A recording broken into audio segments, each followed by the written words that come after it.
thought the GameCube appreciation videos were over? I live it every day. So grab your purple tinted nostalgia glasses, because today, we're going to be looking at exclusive games with exponential potential, the overlooked, the underrated, obscure titles, lost to the annals of time, only to be found on the GameCube. Do you think we can handle these games? Man, I heard they were cube-shaped or something. I don't know if I'm ready for this. This is what we're gonna do. I'll serve you up some relatively niche GameCube games, give you my own personal experience. I can rate them for you. Maybe something might pique your interest. Go on, give it a little try, give it a little nibble. Yeah, boy. May I offer you this 2004 vintage? Amazing Island is an action-adventure role-playing minigame having monster maker, made by ancient hitmaker Sega. It was unleashed and contained to unsuspecting Japanese and North American audiences. No PAL version though. You, as a small child, tour an island with your fantastical monsters as you battle other monsters to defeat the evil that has taken over. Sound familiar? Just kidding around. Parallel between Amazing Island and Pocket Monsters starts and ends with the premise of you're a kid and there are monsters. Other than that, quite different games. It's more akin to a minigame collection with creature creation than a role-playing experience. Beat the challenges with 3 lives, collect the orbs of that course, upgrade your monster, and rinse and repeat until you hit the credits. But it's also not just that. Gather round, everybody. Let me tell you the story of Michelle. No, that's not her name. Parps. After being lost in her dream world, Parps instantly has a standoff with a little guy called Chinto, and I absolutely wreck him so hard that he remembers his place in life. Below my heel. That's when I win over the locals as they accept me as one of their own. And before I go help them defeat the evil spawn, they bestow me the powers to become as gods and create my own little critter. My favourite thing about character creation in video games comes in 2 parts. I can either create the most beautiful, idealistic version of something, or produce an abomination. Guess what I did? Meet my baby Ardon, my very own biblical angel. Once I had Ardon by my side, we fused souls, as you do when you're using an angel as a vessel for some sport. Needless to say, we absolutely killed it. 100-meter sprint, stone skip, Beyblades, concussions, you name it. If you need your minigames done, hire an angel. Dial 1-800-ANGEL for a quote. I'll give you good angel prices. Why are you running? Afterwards, and what I found to be the case in every course, the sky will violently tear apart and pulsate at you, opening up a rift in time-space so you can play the game of Volcano Dodgeball with the evil spirit that rules over that part of the island. I love the name of the venue. It's just called Gloomy Corridor.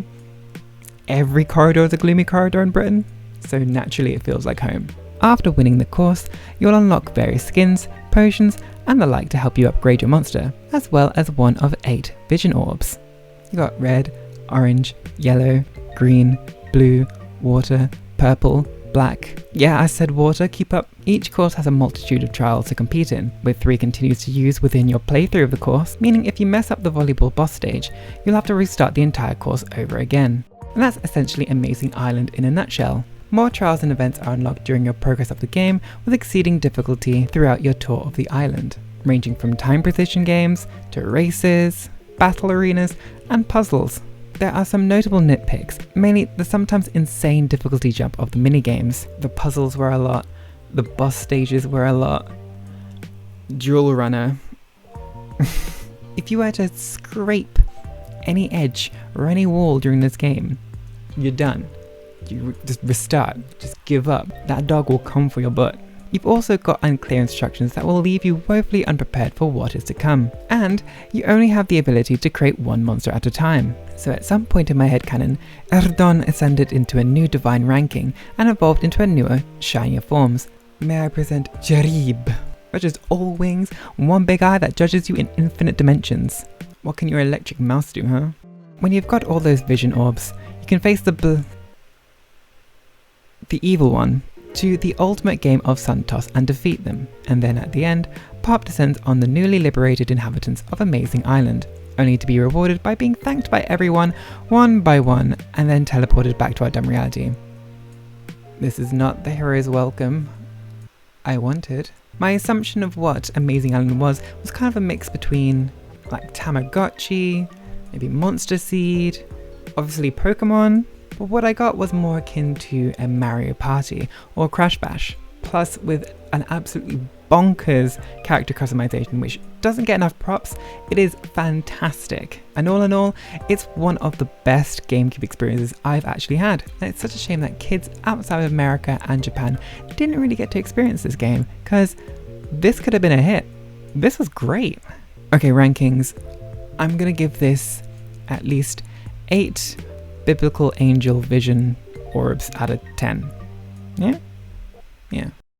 From battles between angels and demons to the hell that is the wilderness of Earth. Assuming this is Earth. As the name suggests, it's a game all about the survival of the fittest. Cubivore is an action-adventure third-person title that sees your carnivorous critter climb the food chain to become the ultimate king of the cubivores. And in order to do so, it means a lot of killing, a lot of eating, and a lot of baby making. That's nature. Brutal. This game has made me look at my GameCube a little bit differently now, after I've seen what life is like for a wild cube. My cube wouldn't do that to me. For 2 games in a row, this game was region locked to North America and Japan only.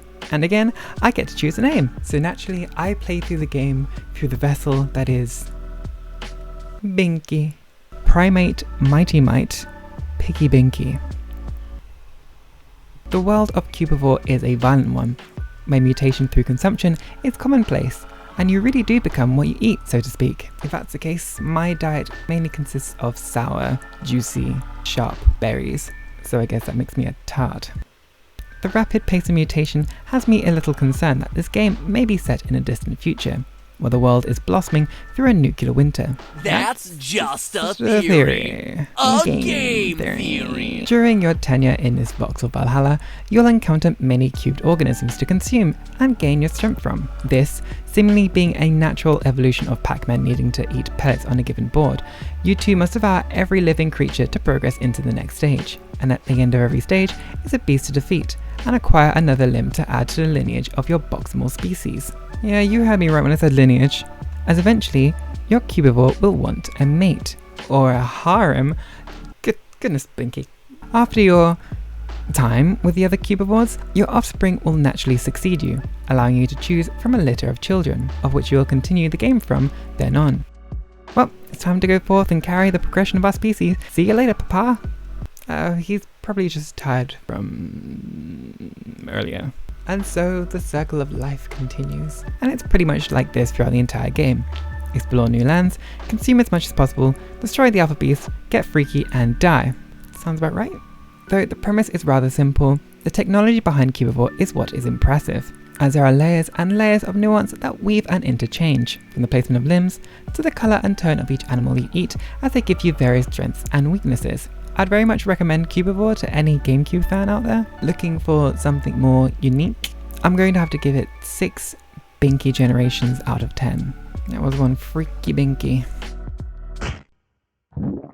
Where do we go when we die? Do we have a soul? Is it trapped in this meat prison we call a body? What is the mind? Is it the brain or the soul?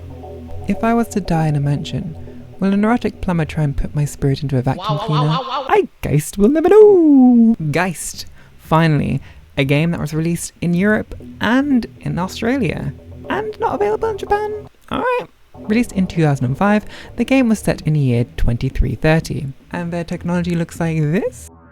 You play as Man, some bloke called Raimi, who's been tasked to infiltrate a seemingly normal science lab in France. Apparently they may be tinkering with a super virus. Oh boy, science fiction is great. Well, psych! The Volks Corporation actually were here to produce super soldiers. First step, remove the soul from the body. Step 2, brainwash corpse? Geist wears the body of a first-person action-adventure game, but much like the game's mechanics, it roams around different genres and perspectives as it pleases. The possession and puzzle aspect of the game in particular was a great foundation for a truly unique video game, a concept that would be iterated on down the line. You can astral project through walls and pipes, tamper with inanimate objects, as well as control unsuspecting hosts, big and small. allowing you to retain short, narratively convenient bursts of their memories. Be my Geist, be my Geist, watch me go possess some mice. In my humble opinion, Geist possesses a fantastic fusion of stealth, action, puzzle and deduction unlike any other game, and it was a truly unique experience that gripped me from the get-go. Unfortunately, it's just not a particularly well balanced one. The difficulty level can spike and plummet wildly, with the ambition and scope of the concept being far too grand for the final product, and what the GameCube was able to handle. That and the stiff controls and animations, paired with the stiffer acting, were seen as dated even for 2003 standards.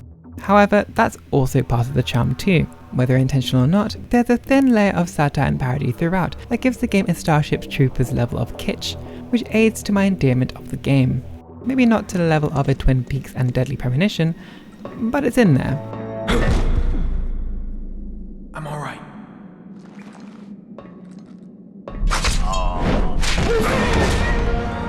Just in general, it's fun to solve environmental puzzles, and it's a lot of fun to prank people too. So when you combine the two together, you get glorious moments that tickle the little devious devil on your shoulder. Ranking wise, Geist is a 6, possessing a 7 out of 10. From the year 2330 to PN... Oh. 3. Also known as Product Number 3, this science fiction third-person shooter palm blasted its way onto the scene in 2003 for Japanese, North American and European audiences. Don't worry Australia, they did you a favour with this one. I'm not happy with that one. When I first saw footage of this game, I had high expectations. I was thinking like, man, this looks like it has a fat dollop of Vanquish, a hint of Near Replicant and Automata, a dash of Bayonetta, with some light Space Channel 5 undertones. As I said, high expectations.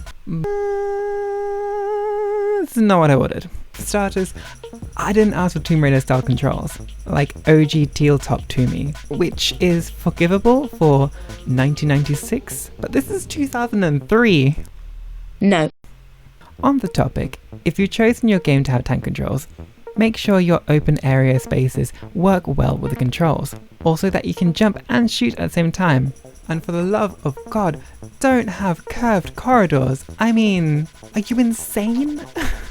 And I bet you're wondering, why is Piano 3 on the list? And I'm not gonna lie, you've got a point. However, much like Geist, there are elements of the game that, if it was done properly, it had the potential to be an absolutely outstanding game. For starters, yes, I know I rattled on about the controls just a moment ago, but the dodging mechanic is so fun and fluid when the game stuck the corridors with cover. Again, much like Geist, the dialogue between Vanessa and the client would be Resident Evil levels of terrible had it been fully voice acted. This is your next target. Mr. Giraffe. I think you can handle it this time. I see that you're not very good at motivation. I'm going to need a big fat bonus for this one, you know. I'm counting on you. Come on now, does sending an innocent girl like yourself into battle sound like something a nice woman would do? You do have a point. They tried so hard to make Vanessa cool, and it backfires spectacularly.